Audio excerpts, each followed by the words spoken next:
Good morning and welcome to the Georgia Gang on this Sunday, July 5th. Jon Ossoff and Keisha Lance Bottoms take their roadshow to Savannah as talk of a split ticket heats up. Also, a wave of new Georgia laws takes effect and a controversial pop-up power plant for a Georgia data center draws fire. Lee, Phil, Theron, and Brian are all here. The debate and discussion begin right now.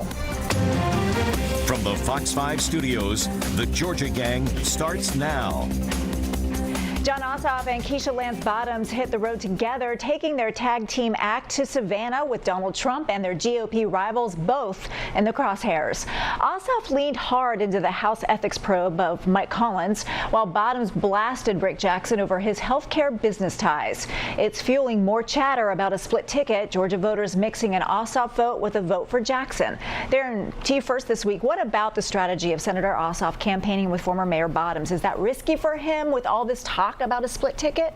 I think it's helpful to both of them. I mean, Jon Ossoff knows that the win by Keisha Lance Bottoms was extremely impressive. She won without a runoff. She beat some very formidable candidates. And so for them to now, for the second time, to appear together, I think they complement each other. Clearly, Ossoff has a war chest. He has money. He has popularity. We saw some polls come out recently that shows that Ossoff and Keisha Lance Bottoms at this stage of the race are actually leading. It was a poll that was done by Fox News. And so I think Ossoff understands that while he has the money, he's been able to kind of prepare for this. He wants to continue to do these rallies. But I think Keisha Lance Bottoms also helps Jon Ossoff. We know that African-American women are going to be extremely important to Democrat success in the state, but also as they are both trying to build a winning coalition, to have an African-American female along with a Jewish white male actually shows the diversity of the Democratic Party. And then lastly, from what I've heard from the folks that that went to the rally in Savannah, that southeastern part of the state is extremely important for turnout. You know, huge shout out to our good frat brother Lee May Van Johnson, who's down there, who actually was at the rally. And so do they continue to do these rallies? Yes. Do they help each other? Absolutely. But I think this whole split ticket talk right now, we can see how the numbers kind of shape out. But those two individuals together campaigning across Georgia, I think is very positive for Democrats right now. And I want to give those numbers on that poll that was released. It has Georgia Senator Ossoff leading Mike Collins 56-43. In the governor's race, it's Keisha Lance Bottoms leads Rick Jackson 52-47. Phil. I don't buy that Fox poll, and they've been inaccurate before. And even though I love Fox, they need a new pollster. But anyhow, to Theron's point, I think that there's not going to be that much split voting because of the polarization that we're experiencing here in the state and everywhere in the country. And some of the polling I've seen says that sometimes Republicans and Democrats don't like their candidates, but they're going to be voting just because they don't like the other person. And I think that's an interesting split. I don't know how that's going to generate in Georgia, but I think it'll be a factor. I do think it's a gift to Republicans in Georgia that Ossoff and Bottoms are campaigning together. I have to laugh because I think Bottoms is going to drag Ossoff down a bit. And how much, I don't know. Ossoff's favorability rating goes back and forth, a little bit above 50, down below 50. But he has to defend all of the horrible things that happened during Keisha Lance Bottoms' tenure as mayor, the worst mayor we've had in modern history, as many people say. I think we'll cut into the African-American vote. We may talk about that a little later. I think we'll cut into the Hispanic vote as Republicans. I'm very optimistic about a unity ticket on the Republican side. So there you go. All right, well, let's talk about this because Rick Jackson, meanwhile, is working to widen his own coalition, stopping by a barbershop in College Park and a Mexican restaurant in Doraville this week, reaching for voters outside the traditional GOP base. Now, Brian, you work for the Jackson campaign. Let's talk about this strategy. Look, you cannot win in Georgia, no matter who you are or what party you are, without building a multiracial coalition. So what you're seeing here from the Jackson campaign is a reflection of the reality of today's Georgia. You know, the percentage of the electorate that today is white is, you know, last time was I think 55, 56%, but on the registered voters, it's only 52, 53%. So we're talking about really tight margins. You can't just go run up the numbers with white voters and win a statewide office in Georgia. I think Rick Jackson's got a really strong case to make, particularly to black men and to Latinos. And I say those two groups because they were the ones who were the most likely to desert the Democrat Party and vote for Donald Trump in 2024. I think in Georgia, a lot of those voter blocs are entrepreneurial, they're small business owners, they are family oriented. These are folks who are going to be very open to a Rick Jackson message. And I'll say getting getting out into those communities and going to places where they haven't often seen Republicans. And that was some of what was being said to Rick Jackson at that event. We've never seen a Republican around here. I think that is part of how you build faith. That's how you say, I want to be on the same team as you, and you bring them into the coalition. Lee, can Rick Jackson appeal to minority voters? Well, he has a lot of money to do that. I think it's going to be less about personality and about principles and policy as well. He talks about tax relief, but who is that tax relief going to benefit the most? I would submit that it would be his friends and those who are billionaires and millionaires like him. But how is it really going to impact the affordability question that so many people are talking about? Gas prices, housing costs, cost of health care. Can you really educate your children in the public school system like it is now? I don't really hear him talking about those things. So when he goes to places like barbershop, yes, I give you kudos because you're not scared to go in front of black people. But what are you going to talk about when it's about real issues that impact real people? Can I speak to the poll real quick? I want to echo some of what Phil was saying there. Look, I think the Republicans, Rick Jackson and Mike Collins, need to go into this general election right after this runoff saying we're behind. And they need to run, and they need to raise money, and they need to campaign like they're behind. So I'm fine with these polls. Now, I don't think this one's particularly accurate. The sample here is registered voters, not likely voters, and the sample is skewed toward the census of Georgia, not who shows up to vote. So the census of Georgia is going to skew toward a Democrat audience. So I think this lead they have is probably a little bigger in the poll than it is in reality. But if you shave off a couple of numbers, what you have in the Rick Jackson, Keisha Lance Bottoms race, at a time when Keisha should have a big lead because she had no runoff, $35 million was spent against Rick Jackson, her lead should be a lot bigger.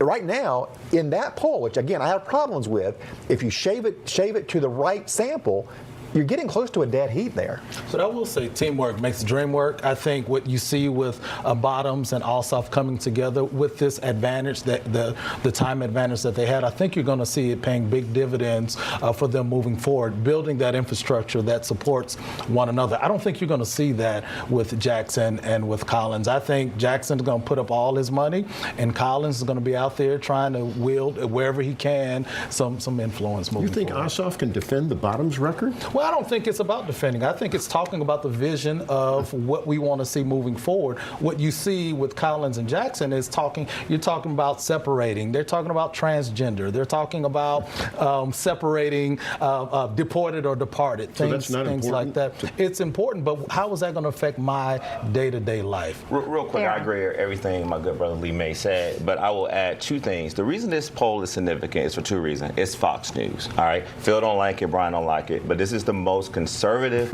news organization in the world. The second reason why it's significant is that Democrats, we have not had a poll that's come out and showed a Democratic nominee for governor ever leading in the last 20 years. The last time we saw a poll with a Democrat leading was 2002, and that's when Roy Barnes was running for re-election. So for Keisha Lance Bottoms to be in a lead at this point, it's still early, is significant. And I think that it will help her campaign raise money. I think it gives her credibility when many folks are wondering, can a black woman win in Georgia?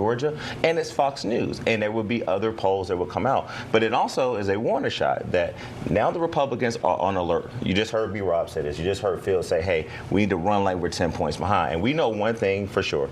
Rick Jackson has a lot of money. And the Republican National Committee has a lot of money. And so Ossoff and Keisha, has got to take this win while they can. Give me your take on a conservative Republican going into predominantly African-American neighborhoods to try to win over the minority vote. I agree with Lee. Listen, going to a barbershop, believe it or not, I still go to the barbershop. Lee May has a much better hairline than I do these days. But we go for two different reasons. One, to keep our skin good. Oh, man, they come in. But for Rick Jackson to go this early in the campaign shows that he is making an effort to talk to black folks. Lori, I said this to you offline. I think it was actually two-staged. I think Rick Jackson can organically just walk into a barbershop, have a conversation. Because one thing that we know about the black community, we're some of the most forgiving and understanding people in the world. We've been that way since the inception when we were brought to this country, but we're going to talk about 250 years later. But also, to Lee May's point, what is he going to do for them policy-wise? It's okay to listen, give an opportunity to talk to them, but I think black people are looking for who's going to go into office and govern in a way that benefits us and our families. Phil, final word, and then we're going to move on. Well, I think that any outreach is good by either party, and you're going to bring in people. And I think Donald Trump really broke ground for Republicans here in Georgia in the last 2 cycles. I mean, he had among, you don't like this, among African American males, Trump was doing great. What was it, 20% in 2024? Wow. Hispanics did very well. I think we can build on that, and I think Rick Jackson and Mike Collins have a record of help for people, and they're going to talk about their record. Okay, we're going to move on. And up next, a wave of new Georgia laws kicks in, and the U.S. Supreme Court hands down 2 blockbuster rulings on citizenship and transgender athletes. Question or comment for the Georgia Gang? Email them at georgiagang@foxtv.com. Dozens of new Georgia laws took effect Wednesday, from a needs-based college scholarship program to a felony charge for flying drones over prisons. Also, cash purchases now round to the nearest nickel. Protesters who block roads face steeper fines, and clergy who exploit a counseling relationship for sex can now face prison time. Brian, what did I miss? Yeah, I think some of the most significant legislation that took effect on July 1st was the cell phone ban in schools, which I think teachers and parents all agree needed to happen. Kids who have those devices in their hands are not paying attention. All of us who are parents know that is the case. This is also wildly popular, and I think you're going to see people campaigning on this issue in November. It's a bipartisan issue, so Democrats can campaign on it as well. And on the medical marijuana, I think we made some significant reforms there that are going to make the products that are licensed by the state, the vendors that are licensed by the state, much more attractive to the patients who need and can benefit from those medications. What they had before, the THC levels were way too low, and it was only offered basically in these oils and the tinctures. Now you can vape them as well, something that the consumer is going to be much more likely to want to do. So hopefully this is great news for Georgia patients and for that industry, because if you have a product that nobody wants to buy, having a state license is worthless. So I hope that this will work. And I'll remind people, we still have amongst the most conservative marijuana laws in the entire country. Most of the country can smoke it recreationally. Lee, what are you watching here? Well, in education, the Dream Scholarship, the needs-based scholarship, I think was really, really special. I think it really meets the needs of what a lot of people thought the Hope Scholarship would be for those particularly in need. In Georgia, I think you will keep a lot of students here in state due to affordability for schools here as well. I also like the legislation dealing with retired teachers being able to come back and support and keep their pension, but still be able to serve and lead in the classroom. I think those two around education, I think it will be really, really helpful for teachers and for students as well. Okay, well, the U.S. Supreme Court upheld state bans on transgender girls playing on girls' sports teams, ruling the restrictions do not violate the Constitution for Title IX. It's the latest defeat for transgender rights at the High Court, though Georgia already has its own ban on the books. And in a bigger surprise, the court also struck down Trump's push to end birthright citizenship, ruling 6-3 that the 14th Amendment guarantees citizenship to nearly everyone born on U.S. soil. It's another defeat for Trump at the High Court following the tariff ruling earlier this year. Phil. Well, first on the transgender ruling, that is really a dagger in the heart of this really warped movement that seems to think there's more than 2 genders, that seems to think that biological males can just walk into girls' locker rooms and girls' sports. So this is a great victory for our culture and for common sense and fairness. With regard to birthright citizenship, constitutional conservatives are divided on what happened, but I think there's still a shot at ending this birthright tourism that's going on, where somebody can just fly over from China to Guam and then have a baby and then it's a U.S. citizen. That's stupid, and no other country in the world does that. I think you're going to see legislation, perhaps an executive order, that'll go back to the High Court it and at least end some of this nonsense that anybody walking in here can be a citizen?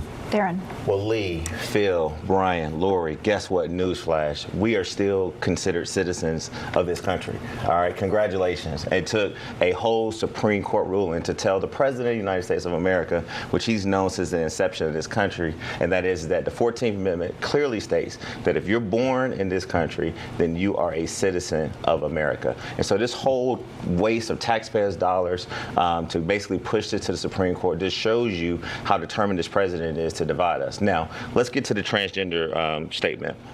Ruling. Trans kids in this state, let's just stay on Georgia, make up a very, very tiny fraction of our student population. And while they are some of the people that are most subject to bullying and cruelty in our school systems, but as I think that everyone agree on this panel, that school should be a place where our kids go to learn, to behave, to develop as young people, to learn teamwork, and to solve problems. And when we inject these divisive wedge issues like transgender kids playing in sports, that is to divide us. And I'm going to say this again as a Democrat. I do not believe that boys should be playing in girls' sports, period. So I hope that Republicans will take the Supreme Court ruling, I know they won't, and not use this in the campaign ads and the digital ads to try to divide this country and to try to put this around Democrats. But this Supreme Court ruling does move us in a step forward. Now, many states, as Phil mentioned, has already put tough laws ahead of this. And then lastly, I do think that our Georgia High School Association needs to continue to step up on this issue, be transparent about the people, about the rules. Well, let me just say really quickly that nobody's in favor of discrimination in our school system, period, end of discussion. What we are worried about is our children being subjected, especially in these youth leagues, to a lack of their privacy and to the fairness. And you know this, girls have been hurt by biological males, trans males. That's wrong. That has to stop.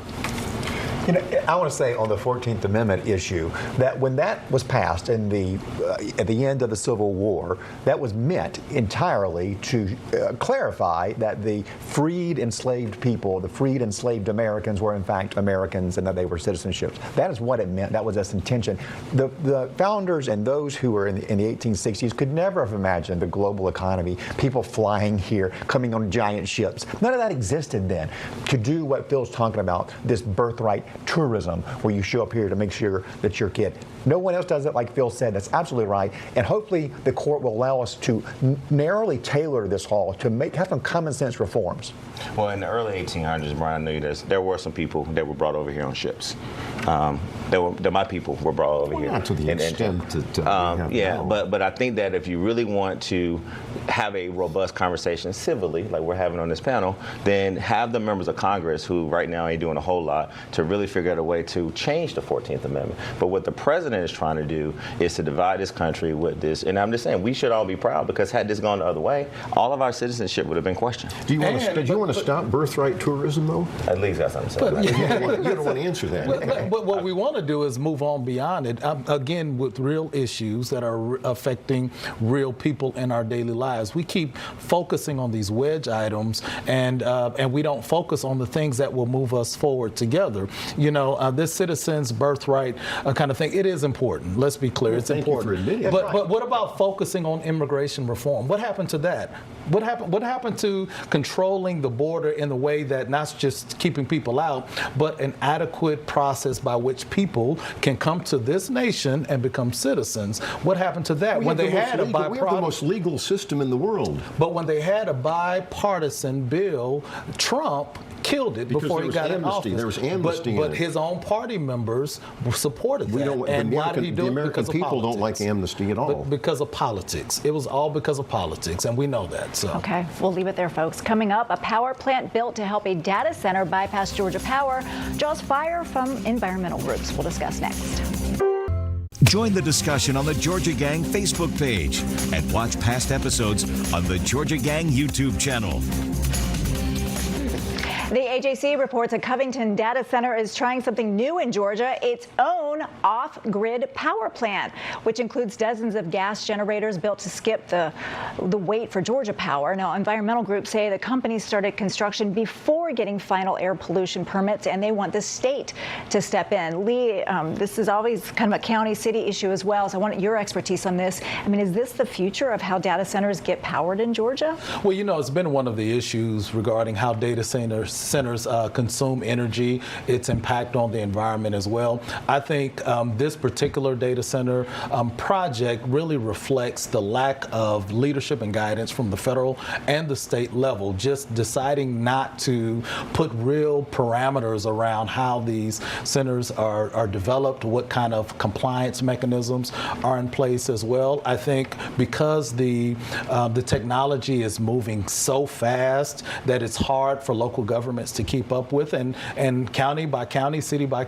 city, they're just trying to figure it out as best as they can. And then you see the citizens come about that doesn't believe in anything that government is telling them. So you see all these rallies, these protests against them as well. What we need is real leadership at the state level and at the federal level to really regulate these. And Brian, we saw that, you know, the legislature failed to pass any of the bills regarding data centers this year. And that's got to change. There's got to be leadership going into 2027 to provide some parameters on how this is going to play out. Because this has emerged as one of the top issues for our state, and I would say probably nationally, but what I see is here. I will tell you on the campaign trail, no matter who you are, what party you are, if you're talking to voters, they're bringing this issue up. Now, on this particular case in Covington, now there's some issues with permits. That's in its own little bucket. That can be figured out. But the state does need to give guidelines and guidance to local officials. We have a lot of good people on the county level who are, like Lee May used to be a CEO of DeKalb. But I can tell you what they aren't for the most part, and that is experts on the power grid and data centers, right? They need some guidance and help to make sure that the environmental standards are going to be held up and that this isn't going to create a power shortage in that region. I think what these people are doing here is innovative, but this is a reflection of the fact that we are new in this. We're still figuring it out. And at some juncture, there's going to have to be, you know, what role does Georgia Power play in this? What role do the EMCs play in this? Do we have a lane where people can create their own power sources? Does that create environmental hazards if it's, you know, some fly-by-night operation? These are all serious questions, but look, data centers are part of our future. Let's get serious about it and benefit and profit from it in a way that we can all agree with. Darren, we've seen this weigh in the governor's race. I mean, Keisha Lance Bottoms was talking about a moratorium on data centers. Rick Jackson says local communities should have the ultimate say-so. But I agree with Brian. I agree with Lee May. I think that everything they said is true. And you're right. It's going to be a big, big issue, not just in the governor's race. I think if you're a statewide candidate, Republican, Democrat, right now, you got to be able to talk about data centers. But I think that the EPD is going to be the essential organization at the state that's going to have to navigate this. They got to make sure that while this power grid is on board, that it doesn't come at the expense of people's health. Make sure that the communities feel like they're being transparent. And there will be other companies that may take this route. But you got to keep Georgia Power, the EMCs, everyone at the table to navigate this new term. Phil. Well, very quickly, I agree that I think we're basically all in agreement that you have to have some guidelines. I, too, am very disappointed that the legislature never did anything on this critical issue. And I agree with you, Lee. It's on a case-by-case basis with regard to data centers. And so let's hope the legislature does something in 2027. We'll leave it there because we're all in agreement there. So, all right, coming up, winners and losers. Stay tuned. Time now for the week's winners and losers. All right, Phil, we'll start with you. Happy 250th birthday to our wonderful country. Absolutely, and the celebrations are great all over Georgia and the country. The Wall Street Journal had a great piece on Friday. This is the greatest economic engine in the world. It's the greatest economy in the world. It's free market capitalism, private enterprise. We don't want socialism to screw this up. And think of the cities, the airplanes, the medical advances. I could go on that made this country the envy of the world and why people want to break into it.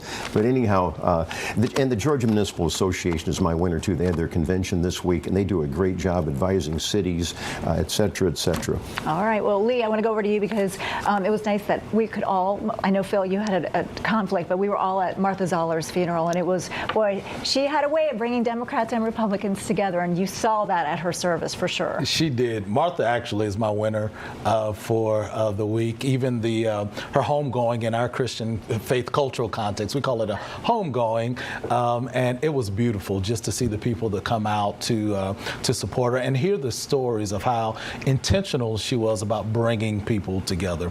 You know, she did run against Mike Collins for Congress, right? Doug Collins. Doug Collins for Congress. Can you imagine what a senator campaign would look like for Martha in that role? It would be tough for a Democrat to beat her, but she really had a way of pulling people together. And there was a speaker, Justin Giboney, that did a really good job of talking about how she intentionally built a relationship with him, an African-American minister who really doesn't have much political connections to her life, how she built an intentional relationship with him. So she's my winner. Absolutely. Theron. All right, my first winner is going to be Deria Watley. This is a loyal viewer of this show. She retired 30 years and served as a student, parent, staff at the community stakeholders of Atlanta Public Schools, DeKalb, Lee, and Fulton County School Districts. Also, we got to make Team USA a winner. They have won 2 out of the matches, and I think I may be able to go to Seattle to see the 3rd match. Also, DJ Greg Street, who was just named as an inductee to the 2026 Georgia Radio Hall of Fame. And then lastly, we're celebrating 250 years of the founding of this country. And even though America hasn't always loved me and my people, I love this country. And right now, I think it's most important that we remind people that you can love something and still criticize it and demand it to be better. So we can be honest about our darkness, but also more importantly, be very positive about our future. Brian. My winner is everybody who finished the Peachtree Road Race, a great Atlanta tradition that I absolutely hate because it's hot, hilly, and running stinks. And you still do it. But I still do it every year. Great job by the Atlanta Track Club there. I'd also like to make a winner. CSX Railroad has a big presence here in Georgia. They have a 250th anniversary train that was painted in Waycross, and they had a big event in D.C. this week. Nice. Make it a great one. We'll see you next time.